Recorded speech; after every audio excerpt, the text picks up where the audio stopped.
It's exactly 18 years since Natalee Holloway vanished while on a trip in Aruba following her graduation from Mountain Brook High School.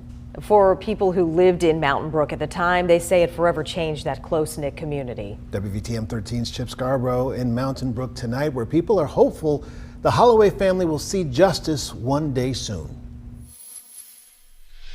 Well, to put the 18th anniversary of Natalee Holloway's disappearance into perspective, the students who just graduated from Mountain Brook High School were born the very same year Natalee vanished.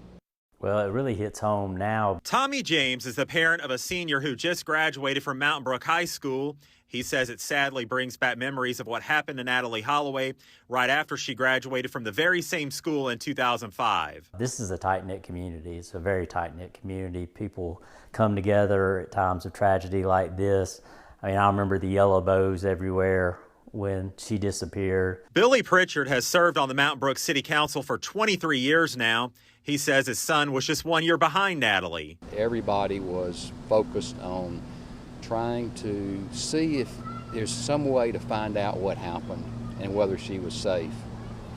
I had a lot of friends who got really involved in trying to engage others and people around not only this community but down in Aruba and across the country to see if they could assist in some way in trying to find out answers. Nearly 2 decades later, there are still many questions that need answers, but there is hope the prime suspect being extradited to Birmingham on wire fraud charges will offer some sort of closure for family and friends. I think when he comes here, he'll be arraigned in federal court. He'll obviously be sent to jail, and between that time and trial, it'll probably be around a year or less. It could take up to a year.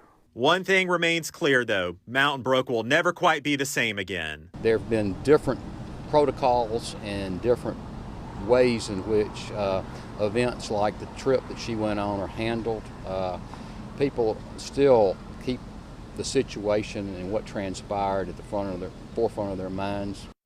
And attorney Tommy James says the wire fraud charges should be a pretty easy case for prosecutors to prove. And he also says while they may not be the charges that family and friends are seeking justice in, it'll hopefully at least provide some closure. In Mountain Brook, Chip Scarborough, WVTM 13.